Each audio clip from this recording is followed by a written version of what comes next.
Subscribe now and press the bell icon. Never miss an update. لسانه في فمي فانفتح في قلبی الف باب من العلم. علی مولا کہتے ہوئے نظر آتے ہیں ادھر پیغمبر نے زبان میرے دہن میں دی. جیسے میں نے زبان کو چوسا تو علم کا 1000 باب میرے سینے میں کھل گئے. وما کل باب الف باب, اور ہر باب سے کھلتا تھا 1000 باب. یہ کہہ دیا نہ مجھے خبر نہ تجھے خبر.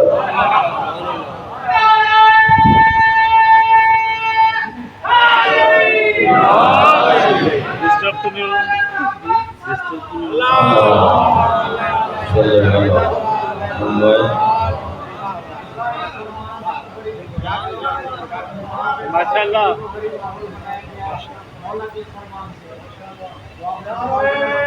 جی میں بیان کرتا ہوں, اس کی وضاحت کرتا ہوں.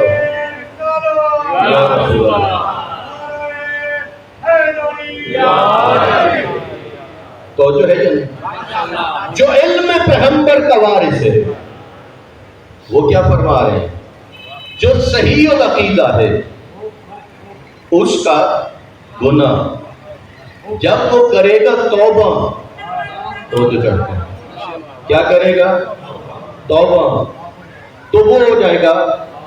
اچھا گناہ ایک جیسے نہیں ہوتے, وہ بھی ہیں دونوں دعوے محبت رکھتے ہیں, ایک دوسرے کو بلا جرم قتل کر دیتا ہے. ایسا ہوتا یا نہیں ہوتا؟ ایک دوسرے کی زمین پہ قابض ہو جاتا ہے. ایسا ہوتا یا نہیں؟ ایک دوسرے پہ ظلم اور زیادتی کرتا ہے. ایسا ہوتا یا نہیں؟ اگر وہ یہ سمجھتا ہوں کہ چونکہ اہل بیت سے محبت رکھتا ہوں لہذا میں جو کچھ کرتا رہوں میں بخش دیا جاؤں گا, یاد رکھنا نہیں, بخشے گا تب جب پہلے توبہ کرے گا. توبہ چاہتا ہوں جو اس بات کو نہیں مانتا, میرا اس پہ سوال ہے, خدا نہ خواستہ اگر تیرے ساتھ کوئی ظلم کرے کیا تو اس وقت برداشت کرے گا کہ تیرے اوپر ظلم کرنے والے کو مولا علی جنت کا ٹکٹ دے دے؟ تیرے ساتھ زیادتی کرنے والے کو مولا جنت کا ٹکٹ دے دے؟ کرے گا تو برداشت؟ نہیں کرے گا برداشت. کیوں؟ پیغمبر نے فرمایا الحق مع علی والعلی مع علی مع الحق. علی کس کے ساتھ ہے؟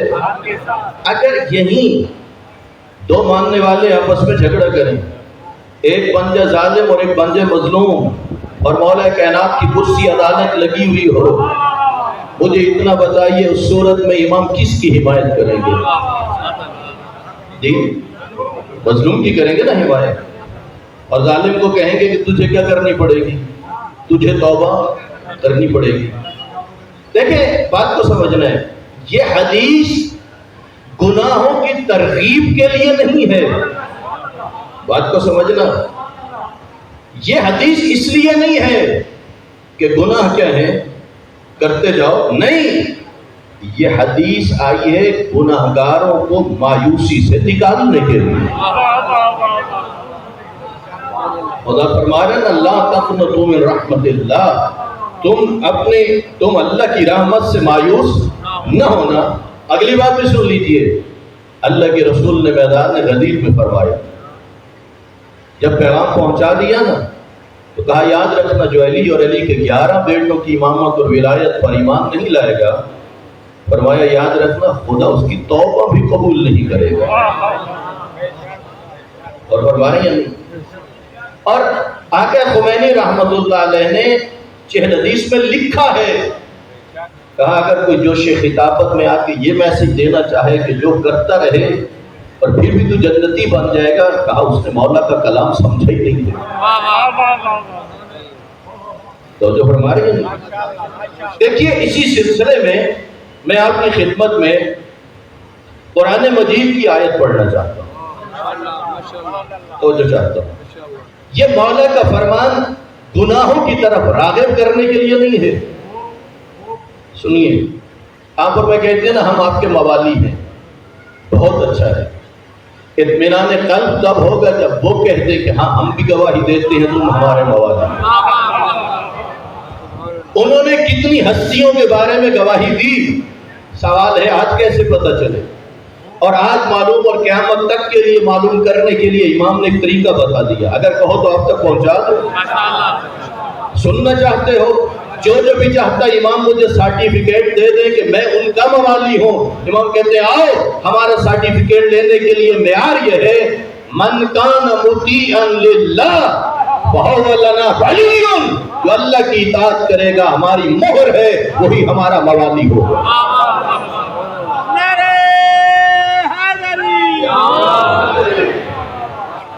تو جو فرمایا جو اللہ کی کیا کرے گا اطاعت، وہ ہمارا کیا ہے؟ وہ موالی ہے۔ ہاں وہ حدیث تو اس لیے ہے، اچھا اگر ہو بھی گیا گناہ، اللہ نے تیری بخشش کے لیے توبہ کا دروازہ کھولا رکھا۔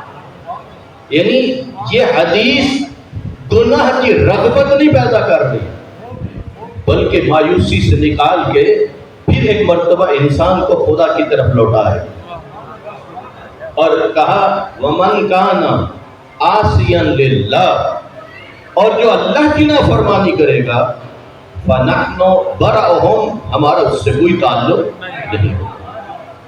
بات پہنچ رہی ہے؟ اب بات کو آگے بڑھاؤں۔ سورہ فرقان ہے، آیت نمبر 68 سے لے کر آیت نمبر 70 تک، جس کا 5 حوالے سے عقیدہ کیا ہوا؟ درست۔ اگر اس سے غلطی ہو گئی، گناہ ہو گیا، اب پوری آیات نہیں پڑھنا چاہتا، پیچھے گناہوں کا تذکرہ ہے، إِلَّا مَنْ تَابَ وَآمَنَ وَعَمِلَ عَمَلًا صَالِحًا، مگر وہ کہ جس نے توبہ کر لی گناہوں کے بعد، ایمان لے آیا اور عمل صالح انجام دیا۔ سنو، اگر عقیدہ صحیح ہو، پہلی منزل میں توبہ کے بعد گناہ بخشا جاتا ہے، اگلی منزل میں کیا ہوتا ہے؟ فَأُولَٰئِكَ يُبَدِّلُ اللَّهُ سَيِّئَاتِهِمْ حَسَنَاتٍ، اللہ نہ فقط گناہ بخشے گا، اس کے گناہ کو نیکی میں بدل کے رکھے گا۔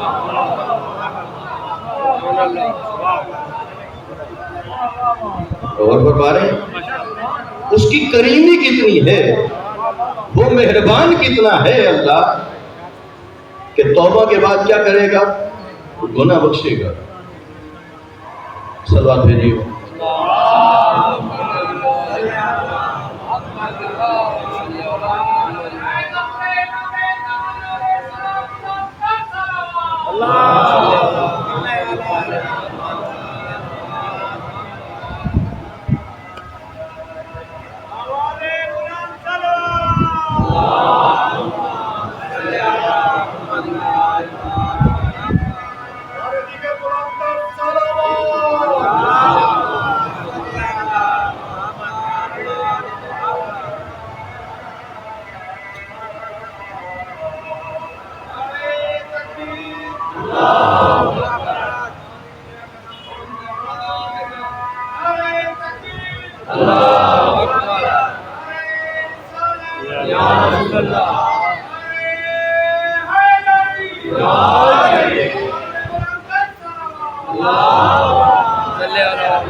تو جو فرما رہے مولا کہہ رہے ہیں اگر تمہارا عقیدہ کیا ہوا؟ درست ہوا، اس کا تمہیں فائدہ کیا ہوگا؟ وہ جو تم سے نادانی میں گناہ ہو گیا، جہالت میں گناہ ہو گیا، تم کرو اس کی توبہ، اور اللہ رب العزت تمہاری توبہ کو کرے گا قبول، اور وہ اتنا کریم ہے، وہ تمہارے گناہ کو فقط مٹائے گا نہیں۔ پتہ کیا ہے بات سمجھنا، اس کی کریمی سمجھنا، گناہ جب تک کھڑا ہے اس گناہ کی سزا بھی کھڑی ہے، گناہ مٹا سزا گئی، گناہ کی جگہ نیکی لکھی تو سزا کی جگہ پر جزا آ گئی۔ دیکھیے خدا کی کریمی، دیکھیے تو جو فرما رہے ہیں اب یہاں پر اب ذرا آئیے دعائے کمیل میں، یہ سورہ فرقان کا حوالہ. دعائے کمیل میں کیا ہے؟ اللہم لا اجد لذنوبی غافرا ولا لقبائہ ساترا ولا لشیء من عملی القبیح بالحسن مبدلا غیرک. تیرے علاوہ کون ہے جو گناہوں کو نیکیوں میں بدل دے؟ جو جوان دعائے کمیل پڑھتے رہتے ہو. اس لیے یہ سنانے کا مقصد کیا ہے؟ پہلی بات یہ ہے، مولا فرما رہے یا ایھا الناس دینکم دینکم، تم اپنے عقیدے کی حفاظت کرو. ایک بات سمجھا رہے ہیں. دوسرے یہ سمجھا رہے ہیں کہ تمہیں اس عقیدے کا فائدہ کیا ہوگا کہ توبہ کا رزلٹ ملے گا تجھے. توجہ ہے یہ نہیں؟ لیکن اگر کوئی یہ سمجھے گناہ بھی کروں اور توبہ بھی نہ کروں تو نہیں، اس نے پھر دین کو سمجھا ہی نہیں، اس نے قرآن کو سمجھا ہی نہیں ہے. توجہ ہے یا نہیں؟ بس اس کا مطلب ہے کہ ہر حوالے سے عقیدے پر کیا ہونی چاہیے؟ توجہ ہونی چاہیے. اور یہی وجہ ہے نا کہ مولا کو خود رسول خدا نے کہا، اور اس حدیث کو اہل سنت کی کتب میں بھی لکھا ہے کہ ہو نمازی، ہو روزے دار، ہو حاجی، طواف کعبہ کرے، صفا و مروہ میں سعی بھی کرے اور بے گناہ مارا جائے، وَإِن لَمْ يُعَلِكَ يَا علی، اے علی تیری ولایت پر ایمان نہ رکھتا ہو، لم یشم مراح الجنہ، جنت تو دور کی بات ہے، جنت کی خوشبو بھی نہیں سکتا.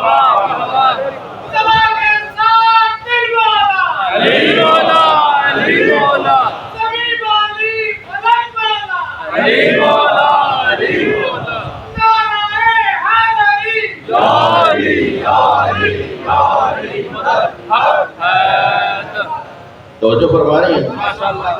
اللہ نے قرآن میں فرمایا، سمجھیے نظام قدرت کو، وَمَا آتَاكُمُ الرَّسُولُ فَخُذُوهُ، جو میرا نبی دے اسے لے لو، وَمَا نَهَاكُمْ عَنْهُ فَانْتَهُوا، جس سے روکے اس سے رک جاؤ. میں تمام عزاداروں کو، تمام بزرگوں کو، تمام ماتمیوں کو آپ کی خدمت میں مخلصانہ مشورہ دینا چاہتا ہوں. یہ جو اللہ کے رسول کے بارے میں اللہ نے فرمایا جو نبی دے اسے لے لو، جس سے روکے اس سے رک جاؤ. نبی 23 سال دیتے بھی رہے، 23 سال روکتے بھی رہے. اگر کوئی پوچھے سب سے پہلے کیا دیا، بعد میں کیا دیا، آخر میں کیا دیا، تو سنو، دین کا آغاز اللہ کی توحید سے ہوا، شرک سے منع کیا گیا. کبھی نماز کا حکم، کبھی روزے کا حکم، کبھی جھوٹ سے منع، کبھی شراب سے منع. وہی اللہ جس نے اپنے دین کا آغاز اپنی توحید سے کروایا، اسی نے اپنے دین کی تکمیل ولایت علی سے کروائی.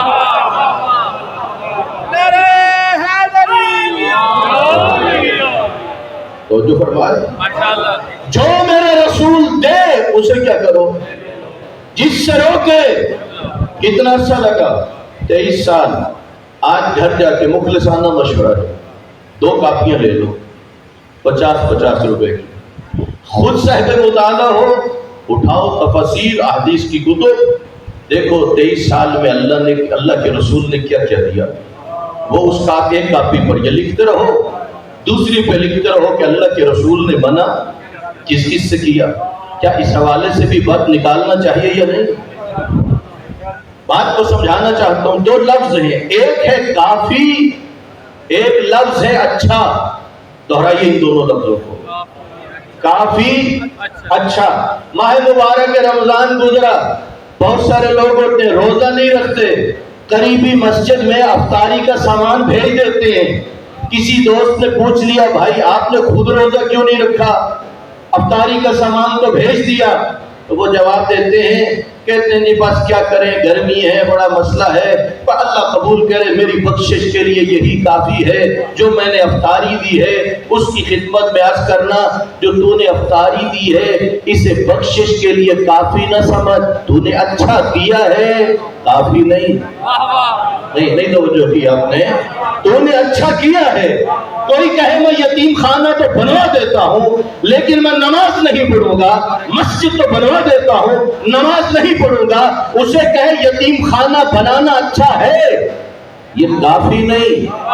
یا اللہ کیا کروں, بات کو سمجھنا. کوئی کہے مجلس میں تو آؤں گا, نماز پنجگانہ کی پابندی نہیں ہوتی اور میری بخشش کے لیے مجلس میں حاضری کافی ہے, اسے کہو تیرا مجلس میں آنا اچھا ہے.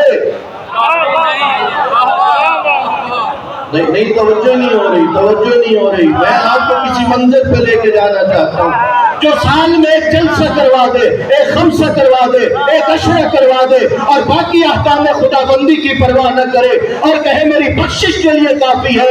ہاتھ باندھ کے کہو بھائی جو کیا وہ اچھا ہے, کافی نہیں.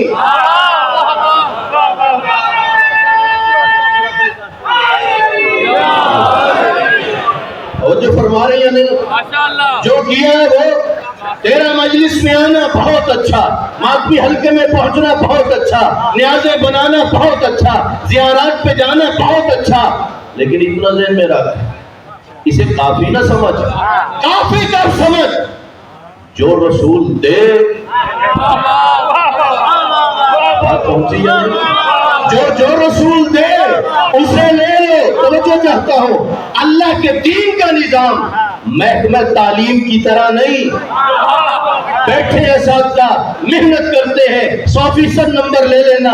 جو بچہ کمزور ہو کہتے ہیں اللہ کا نام ماننا, ہماری عزت کا خیال رکھنا, 33 نمبر لے لینا, پاس ہو جاؤ گے, رزلٹ چلو اچھا آ جائے گا. یاد رکھو اسکول کا بچہ 33 نمبر لے کے کامیاب کہلاتا ہے. اللہ کے 100 احکام میں سے 33 کو پورا کرنے والا 67 کو چھوڑنے والا کامیاب نہیں ہوگا. کامیاب کب ہوگا؟ جو اللہ کا رسول دے اسے کیا کرو, جس سے روکے اس سے کیا کرو. اگر بات پہنچ گئی ہے, ابھی میں عقیدے کی اہمیت بیان کر رہا تھا, آپ ذرا عمل اور عقیدے دونوں کی اہمیت سمجھ لیجئے. جب تطہیر کعبہ ہوئی, تطہیر کعبہ کا کیا مطلب ہے؟ آپ کے علاقوں میں بھی زمینوں پہ بلڈنگوں پہ قبضہ ہوتا یا نہیں ہوتا؟ کعبہ پر بھی کفار و مشرکین نے قبضہ کیا ہوا تھا یا نہیں؟ اور قبضہ وہی چھڑوا سکتا ہے جو زیادہ طاقتور ہو. اللہ کے گھر کے قبضہ چھڑوانے والے کو تو مسلمان شیر خدا کہتے ہیں.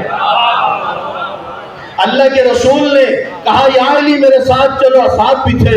بنی ثقیف قبیلہ کے پاس گئے, بڑے مذاکرات ہوتے رہے, کچھ عرصہ چل گزرا, اس کے بعد انہوں نے کہا اسلام قبول کرتے ہیں مگر ہماری 2 شرطیں ہیں. اللہ کے رسول نے کہا کیسی؟ آپ جانتے ہو دنیاوی لیڈر ہو نا, وہ اندر سے بڑا خوفزدہ ہوتا ہے. اگر شرطیں نہ مانی تو لوگ ساتھ چھوڑ دیں گے. جو الہی نمائندے ہوتے ہیں انہیں اس سے کوئی پرواہ نہیں ہوتی, لوگ ساتھ دے نہ دیں حکم خدا پہنچنا چاہیے. 2 شرطیں ہیں. پہلی شرط کیا؟ کہا 3 سال کے لیے ہمارے بتوں کو نہ توڑوائیے. فرمایا نہیں. 2 سال کے لیے کہا قبول نہیں. 1 سال کے لیے کہا قبول نہیں. ایک لحظے کے لیے قبول نہیں. کہا یا رسول اللہ جب توڑوانے بھی ہیں تو ہمیں حکم نہ دیجیے. آپ نے تبسم فرمایا چلو یہ کام ہم خود ہی کر لیں گے. دوسری شرط کیا ہے؟ کہا تمام احکام قبول مگر ایسا کیجئے ہمیں نماز کا حکم نہ دیجئے. تو جو فرمائے یہ صلوات بھیجیے محمد و آل محمد و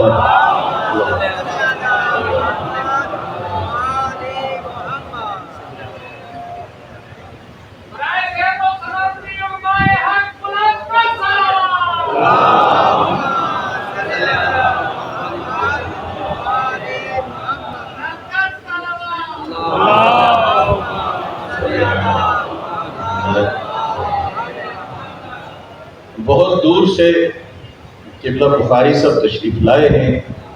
ان کی صحت و سلامتی کے لیے, ان کی محافظت کے لیے تمام عزادار بلند آواز میں صلوات بھیجیں.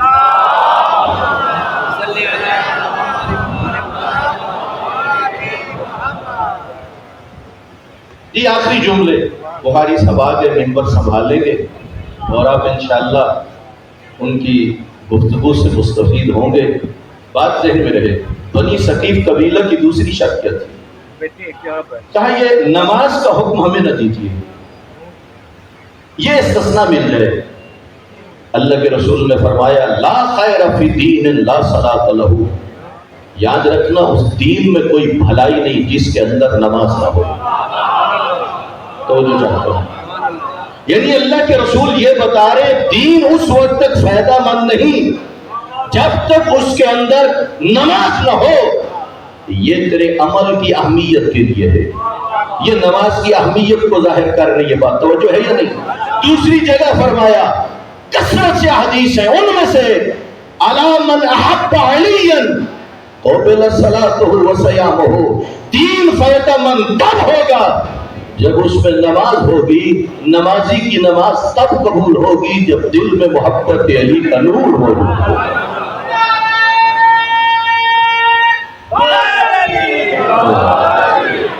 تو جو فرمائے نہیں، کبھی نماز کو ہم اہمیت نہیں سمجھنا۔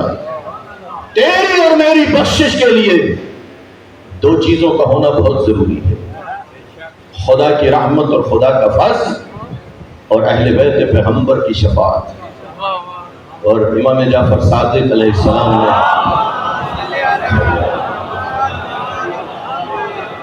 مولا نے فرمایا، کہا سب اکٹھے تھے جب آپ کو زہر مل چکا اپنی شہادت سے کچھ ٹائم پہلے، کہا جو نماز کو معمولی سمجھے گا نا ہم اس کی شفاعت نہیں کریں گے۔